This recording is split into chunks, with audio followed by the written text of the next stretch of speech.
안녕하십니까. 대구 경북 소식 전해드립니다. 내일 세계 여성의 날에 맞춰 개관하려던 대구 위안부 역사관의 준공 일정에 차질이 생겼습니다.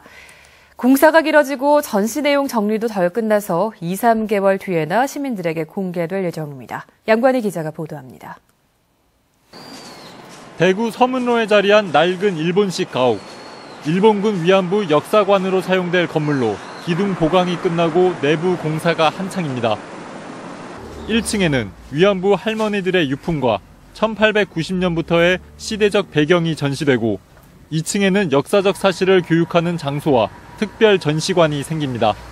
개관일을 지난해 12월 세계 인권의 날에서 오는 8일 세계 여성의 날로 한 차례 미뤘지만 또다시 차질이 생겼습니다. 1920년대 지어진 일본식 주거용 목재 건물을 리모델링하다 보니 공사 기간이 길어졌기 때문입니다. 일반 주택을 많은 시민들이 이용할 수 있는 역사관 공간으로 만들려다 보니까 좀 더 안전하게 만들기 위해서 많은 절차와 공정이 있었던 것 같습니다. 또 지난 20여 년간 이어온 위안부 문제 해결 운동 성과를 정리하고 일제시대 대구 여성의 삶을 조명하는 작업까지 늦어지면서 개관이 연기됐습니다. 대구에는 참 역사가 있어야 된다. 할머니들 다 죽기를 바라는 일본이 너무 괘씸하고 후손들이 그 역사관이라는 걸 지킬 수 있도록. 벌써 2차례 개관이 연기되고 공사비 모금부터 우여곡절이 많았던 위안부 역사관은 상반기 중 시민들에게 공개될 예정입니다. MBC 뉴스 양관입니다. 김천의 한 산자락에서 봄을 맞아 고로쇠 수액 채취가 한창입니다. 이달 말까지 판매되는 고로쇠 수액은 농한기 농가 소득에 한몫을 하고 있습니다. 한태현 기자가 보도합니다.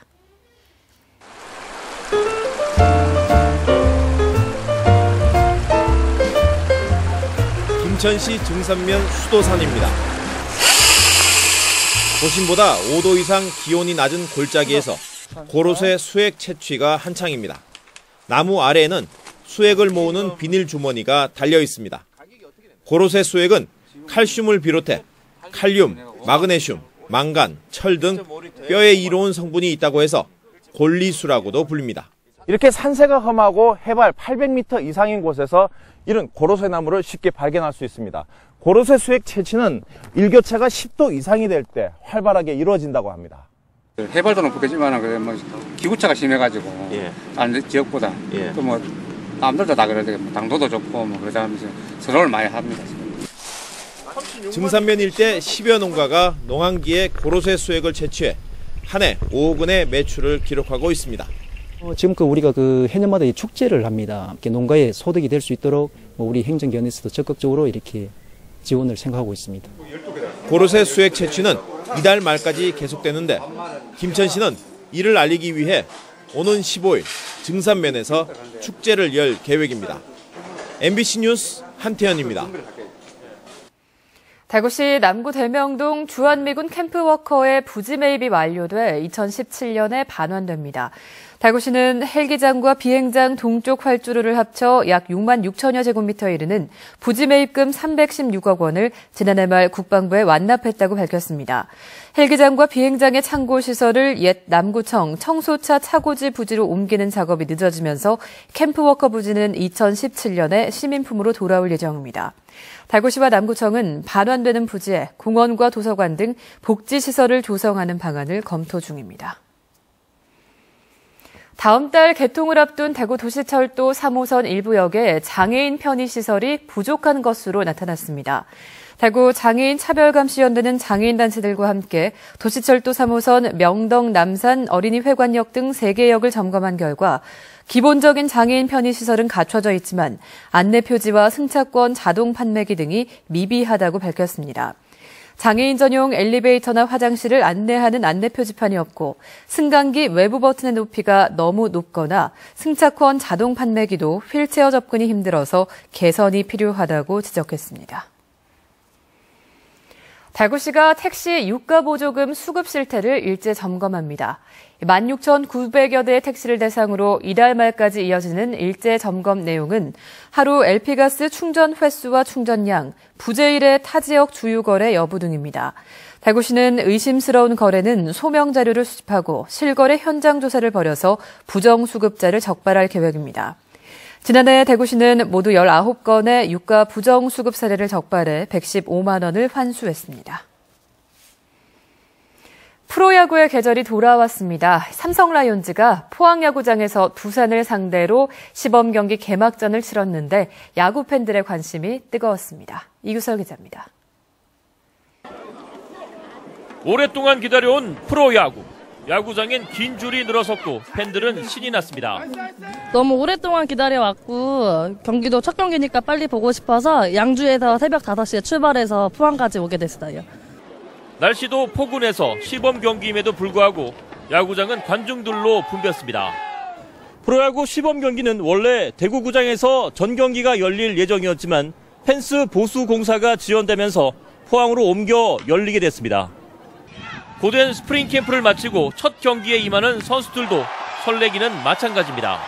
3할 한번 쳐보고 싶다는 생각이 항상 있었기 때문에 3할 목표로 열심히 한번 도전해 보겠습니다. 지난해까지 통합 4연패를 달성한 명장 류중일 감독의 목표는 명확합니다. 내년부터는 새 야구장 가니까 마지막 대구 시민구장에서 하는 경기만큼 유중일을 꼭 거두고 싶습니다. 삼성은 5선발 자리를 두고 경쟁하고 있는 정인욱과 백정현이 이어던졌고 두산은 1, 2선발 리퍼트와 유희관이 출장해 컨디션을 점검했습니다. 특히 삼성의 기대주 구자욱 선수는 1루수로 선발 출장해 호쾌한 타격과 빠른 발을 보여주며 팬들을 사로잡았습니다. 삼성은 선취점을 얻으며 앞서갔지만 경기 중반 이후 두산에 대량 실점을 허용하며 결국 4대9로 졌습니다. 삼성 라이온즈는 오는 22일까지 시범 경기를 통해 전력을 점검한 뒤 3월 28일 대구에서 SK 와이번즈를 상대로 개막전을 치릅니다. MBC 뉴스 이규선입니다. 3월의 첫 주말인 오늘 대구와 경북 지역은 맑고 포근했습니다. 오늘 낮 최고 기온은 대구가 14.6도, 구미가 14.5도, 안동이 12.6도, 포항이 11.1도로 어제보다 높았습니다. 한편 김천, 상주, 문경, 영덕, 울진에는 건조주의보가 발령 중입니다. 일요일인 내일은 대체로 맑다가 오후부터 점차 구름 많겠습니다. 내일 아침 기온은 대구가 2도 등 영하 6도에서 영상 3도, 낮 최고 기온은 대구가 16도 등 11도에서 16도까지 올라서 일교차가 크겠습니다. 오늘 오후 2시쯤 대구 북구 대연동 신천동로 경대교에서 칠성교 방향으로 달리던 트럭이 앞서가던 승합차를 들이받는 등 차량 석 대가 잇따라 추돌했습니다. 이 사고로 승합차에 타고 있던 27살 서모 씨가 크게 다쳤고 7명이 경상을 입어 병원에서 치료를 받았습니다. 경찰은 트럭 운전자가 운전 부주의로 신호대기 중이던 승합차를 들이받았다며 자세한 사고 경위를 조사 중이라고 밝혔습니다. 밤사이 화재도 잇따랐습니다. 오늘 새벽 1시 40분쯤 대구시 수성구 시지동 3층 상가 건물 2층 가정집에서 불이 나 41살 비모 씨와 10살, 7살, 5살 난 자녀들이 화상을 입고 병원으로 옮겨져 치료를 받고 있습니다. 또 오늘 새벽 3시 5분에는 대구시 팔달로 상가 건물 2층 노래방에서 불이 나 2천만 원의 재산 피해를 낸 뒤 30분 만에 꺼졌습니다. 경찰은 정확한 사고 원인을 파악 중입니다. 경상북도가 농공단지 지원 육성에 본격적으로 나섭니다. 도는 올해 농공단지 조성과 공공기반 시설 정비에 국비 66억 원을 포함해서 모두 219억 원을 투입합니다.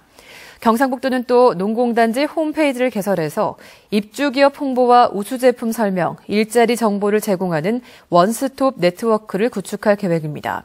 또 민관 협업을 통한 농공단지 활성화도 추진됩니다.